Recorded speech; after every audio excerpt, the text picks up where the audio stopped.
Hello, welcome to Locked On Sharks, the premier hockey podcast of your favorite team in the Bay Area. And on today's episode, we're going to be looking at one of the biggest questions facing the Sharks this season, and that is what to do with Timo Meier. All that and more on today's episode of Locked On Sharks. You're Locked On Sharks, your daily podcast on the San Jose Sharks. Part of the Locked On Podcast Network, your team every day.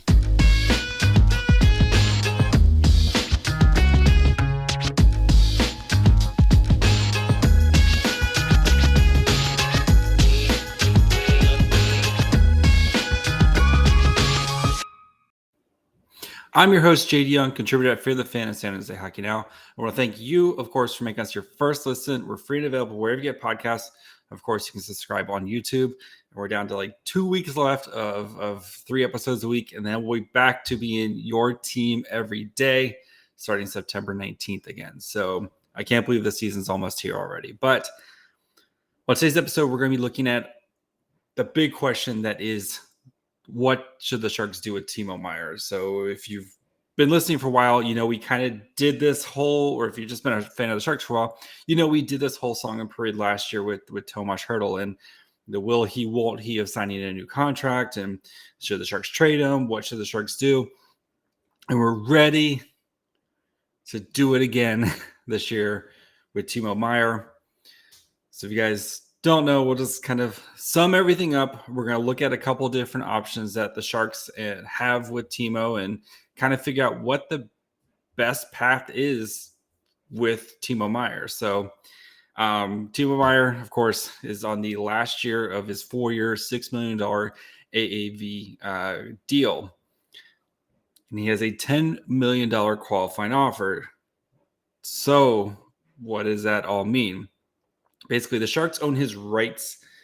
After the season, they still own his rights. He's an RFA, can go to arbitration, etc., all that fun stuff. So what could happen if the Sharks, Timo Meier, they can't come to a long-term deal. They can basically, he can get 1 year at $10 million, right? And we'll look at this option a little bit later. But that's basically what the deal means. And the reason why it's a $10 million qualifying offer is what happens with this, since he's an RFA.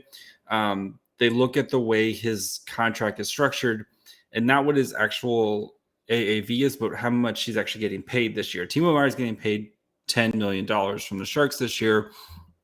But with hockey contracts, we don't look at, it's not like the escalating thing. They just take the average and then kind of divide it up. And that's what actually accounts against your contract. So Timo Meier, his actual salary, if you look at the last couple of years, so when he signed the contract, his actual salary was $4 million, then $4 million, then $6 million, and then $10 million. So that's how you get to the 4 years, $24 million. Like I know in other sports, like football, whatever, it's actual what they get paid and all that fun stuff. In hockey, they just take that and they divide it up, right? So Timo Meier, his contract here, total salary, base salary, $10 million. So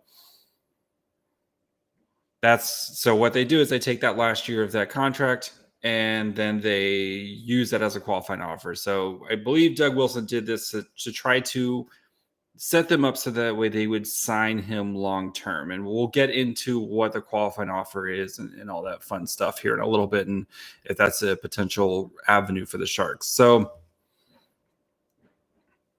going into the season, let's look at, kind of where Timo Meier has been the past couple of years and what's kind of expected of him from this season. So, of course, Timo Meier, he's been with the Sharks for, since the 2016-2017 season at age 20.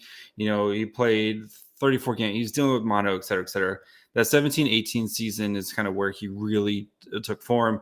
81 games there, he had 21 goals, 15 assists, 36 points. But then that 18-19 season is where we saw Timo Meier become Timo Meier. With 78 games, he had 30 goals, 36 assists for 66 points during that time. Bugner kind of takes over and fully takes over the 1920 season. and Timo Meier's production dipped. So 70 games, he had 22 goals, 27 assists, 49 points. And then the 2021 season, the weird bubble year, where, so 54 games, he only had 12 goals, 19 assists, 31 points on a very, very lousy Sharks team that year. So, and then last year we saw Timo Meier really become Timo Meier again. So 77 games, 35 goals, 41 assists, 76 points on what was, again, a pretty bad Sharks team last year. But we saw him kind of take the throne of being the best player on the Sharks last year. And, so I think with Timo Meier, we talk kind of the range of outcomes of what we could potentially see. We don't know how he's going to perform in David Quinn's system, et cetera, what's going to be asked of him, if he's going to get the same kind of ice time. His ice time last year was his career high at over 19 minutes. Before that, his career high was 17. So he saw almost 2 minutes more time on ice last year. So that production goes with that ice time, right? But let's look at what Timo Meier is supposed to do this year. And JD, how are you going to do that? Well, that's a good question. We're going to dip into fantasy here. And you're like, well, we never talk about fantasy. You've said yourself, you don't play fantasy hockey, but it's still a good tool for projecting what they think guys are going to do, right? So, like fantasy, they try to be realistic in their projections of what they think a guy's going to be. So NHL.com has Timo Meier for a point projection of 73. They don't break down their points for the point projection. Then ESPN has 66 points, and they project it as 34 goals and 32 assists. So we'll just say, to make it even, we'll just say 70, which feels like it's in the middle. Base 69, 70 points is in the middle of those two. So we'll say 70 to make it nice and even. So we project Timo Meier. We'll say he gets 35 goals, 35 assists, puts him at 70 points. Feels about right for Timo Meier. I mean, there's definitely the world where he's floating in the 50s. Maybe, the Sharks, maybe Hertl gets hurt, or maybe Logan Couture gets hurt, and he doesn't have the same kind of line mates. Maybe the Barabanov Hertl Meier line isn't the right way. Maybe he gets in David Quinn's doghouse and never doesn't fit in the new system.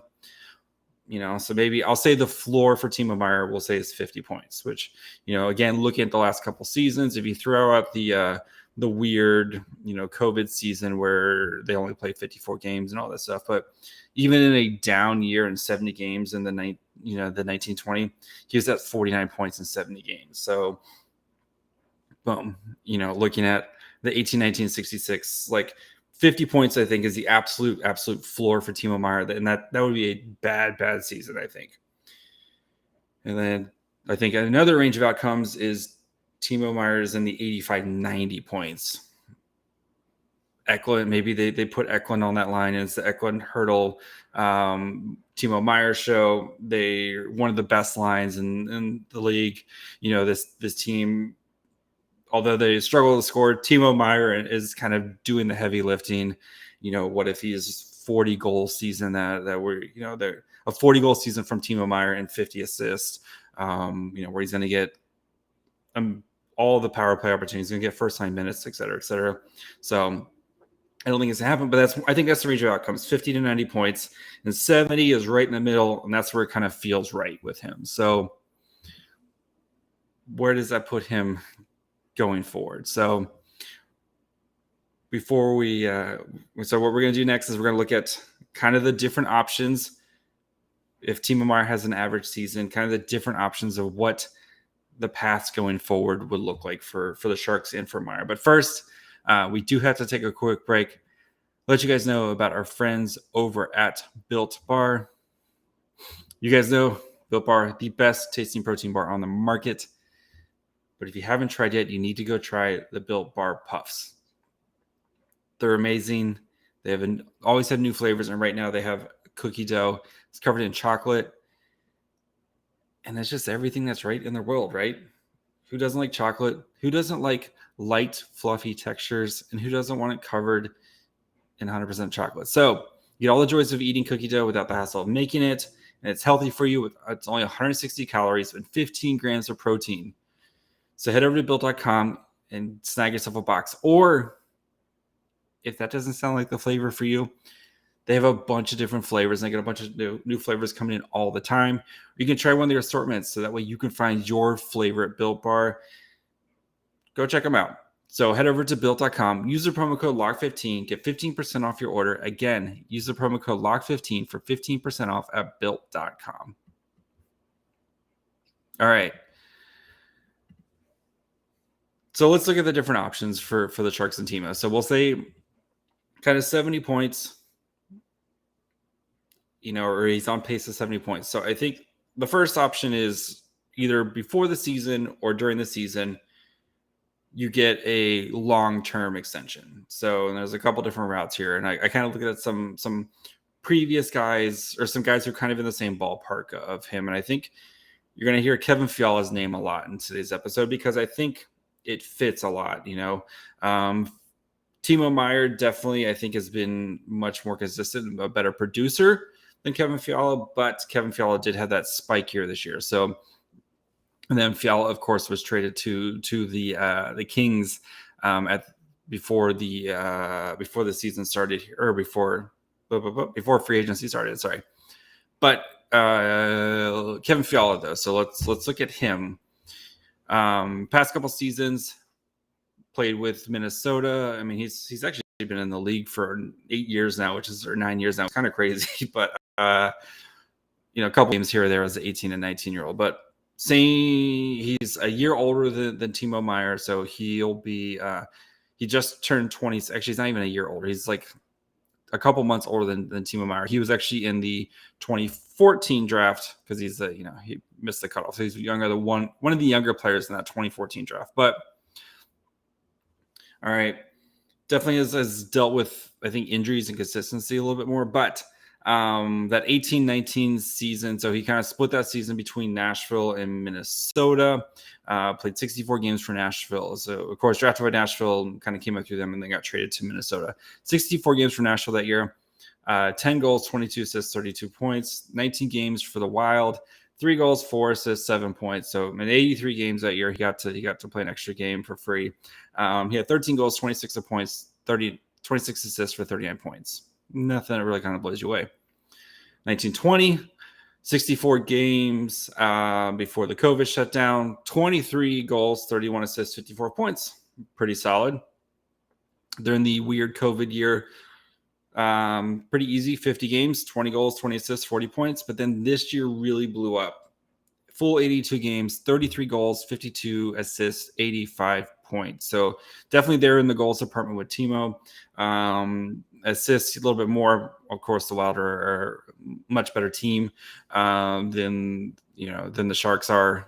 So that's where the assists and the points go up there. But again, was traded this year, and then he got rewarded with a pretty solid 7 years, $7.875 million contract from the Kings. So, okay. That's, I think that's very much the baseline. Johnny Hockey. So, a couple years older than Timo, of course. He just turned 29. He definitely has been a little bit more of a point producer than Timo. So looking back at the past couple of years, 18-19 season for Calgary in 82 games, 36 goals, 63 assists, 99 points. So definitely right there in the goals department. Again, Calgary, much better team. Of course, so he's going to get more assists for more points. The 1920 before the COVID shutdown, kind of a little bit of a down year from Gaudreau, but just a tad. 70 games, 18 goals, 40 assists, 58 points. The 2021 season where they played only Canadian teams, 19 goals, 30 assists, 49 points. But then last year, again, we really saw him blow up. 82 games, 40 goals, 75 assists, 115 points. Yeah. And then Johnny Gaudreau, of course, there was the talks, and then he goes, of course, and signs with Columbus, gets a 7-year, $9.75 million deal. So, again, a little bit older, has scored a little bit more than Timo Meier, but again, these are guys that kind of in that same ballpark. One Tomas Hertl, you guys may have heard of him. Again, I know Hertl plays center, so he's got a little bit more value positionally again. And he is a little bit older, so he's going to be turning 29 here in November. Last couple of years, so 18-19 season, 77 games, 35 goals, 39 assists, 74 points in that time. Before the COVID shutdown, 48 games, 6, and he also hurt his knee that year too. He blew out his knee. So 16 games, 20 assists, 36 points. He was well on his way to a pretty solid season before his knee injury. 2020-21 season, 50 games, missed a couple games, I think, with COVID, etc. 19 goals, 24 assists, 43 points. And then last year, pretty solid season as well. 82 games, 30 goals, 34 assists, 64 points. So, and then he got rewarded at the trade deadline with a 8-year, $8.138 deal. So those are kind of some of the long-term deals where, you're going to be kind of playing around with. So I think if Timo has what we expect him to have this year, an 8 by 8.5, I think is kind of the ballpark, 8.5 to 9, somewhere in that range feels about right, especially with Timo Meier, where you're looking at a guy who's, again, he's just entering he's going to be turning 26. So if you sign him for 8 years, you're probably getting 4 to 5 really, still elite years. And then you're probably getting, the rest of the time where he's still pretty good type of situation. So another interesting, though, case is one Brock Besser. So Brock Besser, also part of the same draft class as Timo Meier. He's interesting because he got a 3-year, $6.65 million deal. So they kind of playing this little bit of a bridge contract with him, especially because the Canucks are kind of tight right now when it comes to the old salary cap, much like the Sharks are. But looking at his production, it's nowhere near what Timo Meier is. 69 games, I'll kind of go through this quick. 18-19, 69 games, he had 56 points. 19-20, 57 games, 45. 2021, 49. And the last year in 71 games, he had 46. So doesn't have the same production. He's pretty much a 45 to 55 point player for the Canucks. But it was just interesting where they didn't want to do the long-term deal. So maybe they're going to see how it goes after these 3 years and then maybe work on a longer contract after that, or kind of when they cross that bridge, they'll get there with him. So those are some of the potential long-term deals, just kind of in the ballpark of Timo Meier, especially if we haven't been that kind of 70-point season. I expect 8 by 8.5, 8 by 9, 8 years, $9 million. I think that's a fair contract for both sides. So, but before we look at some of the other options for the Sharks, do want to take a quick break. Let you guys know, of course, about Locked On NHL. Again, thank you guys for making Locked On Sharks your first listen every day, or 3 days a week right now. But again, we're here. Soon we'll be your team every day, back at it. And on Friday's show, we're going to be having a chat with JD from Locked On Ducks. We're going to be learning more about the Ducks and kind of what their season is going to look like. But when you're done listening to this, go make sure you guys check out Locked On NHL. Locked On Experts give you daily 30-minute podcasts on all things NHL all year long. Stay up to date on everything in the hockey world itself. Locked On NHL, your daily 30-minute NHL podcast. Okay, so a couple other options here for the Sharks. So option one, sometime before the season or sometime before they could, as soon as training camp starts, which I doubt they would do, but or before the trade deadline, you give them a long-term extension. Option number two, you play out the year and kind of see what happens, especially since you own his rights as an RFA. And this gives you kind of branches off into two options here. You own his rights for the 23-24. He's an RFA, so if you want, you can kind of play this game with him of, okay, let's play out this year. We don't have to give you a contract right now. Let's see what happens, right? And then, so next year, what you could do, you could just give him that 1 year, $10 million contract for his qualifying offer. I don't like this idea though, because I think it's bad for both sides, right? One, the Sharks don't want to pay one player probably $10 million next year, especially because right now, according to Cap Friendly, they got about $17 million projected for next season. And you still are going to have to find like another goalie and you're going to filter for it. It's, I think you got like 14 or 15 guys right there. You still got to kind of fill out half your roster with like $7 million. So, Timo Meier, yes, making $10 million in one season is potentially a great thing, and players bet on themselves. But players also like that long-term contract just in case something bad happens. So what if he takes that $10 million and he blows out his knee and, he plays like 30 games and then he's done for the season? Then his value is going to be like at its lowest, right? You never know. We unfortunately see that happen. It's sports. Guys get hurt, et cetera, et cetera. So I think for Timo Meier, knowing this would be his kind of big payday. Yes, getting a 1 year, $10 million does sound nice. Yeah. Who knows? Yeah, I think he'd rather have the 7-8 year contract and be like, guess what? If something happens to me or something, if I blow out my knee or something happens, I'm getting paid, right? Then option 2 of this would be go into next year and then we play this game again, right? Where it's, you're an RFA, you can still sign a new contract, right? They still own his rights. So, but then there's also the thing, we're kind of projecting this on if he has like another 70-point season this year. What if he has that floor and he's got that 50 points? Then what do you do with Timo Meier? There's gonna be a bunch of questions. Should the Sharks bring Timo Meier back? Is he worth signing into a long-term deal? Or what if he blows up and he has an 80 or 90-point season? Then you're like, oh wow, now Timo Meier is worth an 8x10, and the Sharks are gonna be, what are they gonna do? Are they gonna be able to afford an 8x10? I don't know. I mean, I know it's only a cost, $1 million, $1.5 million, but I mean, you guys have all seen the Sharks Cap Friendly page recently. It's not the prettiest thing in the world. So,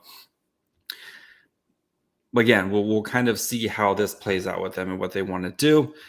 They own his rights into for next season, so they have options there. If the Sharks want Timo in teal, he's going to be in teal for the 23-24 season. And then there's the other option, the third option, which would be to trade Timo Meier. And this one's tough because there's plenty. We've had the same conversation with Tomas Hertl last year, and you can run a lot of the same stuff back, right? He was your best player for, last year. You hope when you pick in the first round, you're getting a guy like Timo Meier. And, there's plenty of guys in that same draft who, looking back, you probably would have rather picked, et cetera, et cetera. But Timo Meier has been a top quality player for you since he's been in San Jose. And even a down season from Timo Meier is still a 50-point season. Like, the Sharks don't have many guys like that where a down season for them is a 50-point season. So, but if they choose to go down this road, or Timo Meier is just like, you know what, I don't want to be here anymore, and that's well within his right. If he doesn't want to be here anymore, then you have to look to trade him. And looking at the Kevin Fiala trade, for example, where I think Timo Meier is a bit better than Fiala and he's kind of put together more quality seasons. But I think the starting price is going to be a first-round pick, probably an unprotected first-round pick, and a high-end prospect. So somebody who's almost NHL caliber ready. Like Fiala, they got, a first, which was in the early 20s. And then they got a defenseman, Brock Faber, who's going to be going back to school. But they wanted to try to get to come and turn pro this year. So, like, he's going to be in the NHL within the next year or two type of situation. So, I wouldn't be surprised if after this season, if he signs the ELC and he's going to be playing games for the Wild at the end of the year type of situation. So, or if we look back at even like the Timo, looking back at the Tomas Hertl type of thing, like going back to the trade history, Matt Duchene was 28 when he got traded, and he got traded for, a first round pick that was ended up being 19 and some other prospects type of thing. Like, looking back at Taylor Hall, who's a little bit at the time of the trade, a little bit better than Timo Meier, but I think his career is going to be fascinating when we go back and look at it.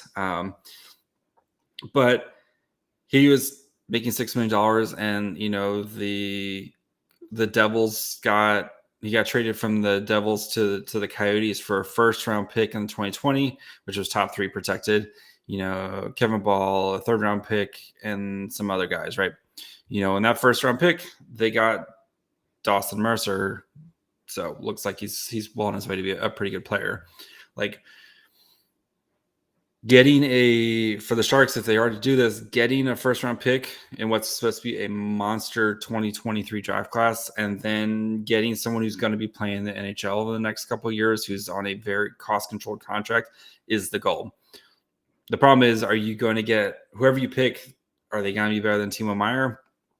Maybe, who knows? With this 2023 draft class is supposed to be loaded, especially at the front, the end, the top of the draft class. But this pick you're getting is probably going to be late. They're probably going to be the 20s, because this team is probably going to be a playoff type of team. So, yeah, I mean, as of right now, I'm recording this, beginning of September. I think you have to try to make things work out with Timo Meier. He's still young enough where if you sign him to an 8-year contract, you're probably getting 4, if not 5, really high-end to elite years of production of Timo Meier. And if you're getting a absolute baseline of 50 points a season, that's a Timo Meier had a terrible year. But if you can, if you're telling me you're probably getting 70 points, on average, if you're getting 70 points from Timo Meier from the next 5 seasons, I think you got to do it. And he's still, like I said, he's still young enough. So if you sign him right now, so he's going to be 26 going into this year, so going to next year, 27 plus 8, so 34, right? So you're probably getting until he's age 31 of high-end production. And then those last 3 years are probably good to adequate, type of production. So yeah, we're gonna be covering the Timo Meier thing all year. Of course, we'll look at kind of see how the waters are going as we get closer to the trade deadline. Kind of the same thing like we did with Hertl last year, and looking at what teams would be good fits for Timo Meier if they wanted to trade him. What type of prospects could you get back? All that fun stuff. But we'll keep trying. Timo Meier, I think, is one of the most interesting storylines of the Sharks for this entire season, and what the Sharks are going to do with him, and if he wants to be part of the Sharks' future, or if they want him to be a part of the Sharks' future. And I think that, that money is going to be interesting, especially for a team that's really going to be kind of struggling through the cap for the next couple of years until they get some of these contracts off the books. So is it worth adding another big contract onto the pile? But Timo Meier is a pretty good player, and he's still going to be in his prime years when you're doing this. So that's going to do it for me. Like I said, we'll be back on Friday. We're going to be doing our Get to Know the Enemy, the Locked On Ducks with JD Hernandez. And yeah, so make sure you guys are following along on Twitter, Facebook, and Instagram. That way you guys know exactly whenever the shows come out. We, put little graphics up there, all that fun stuff there, so that way you guys know.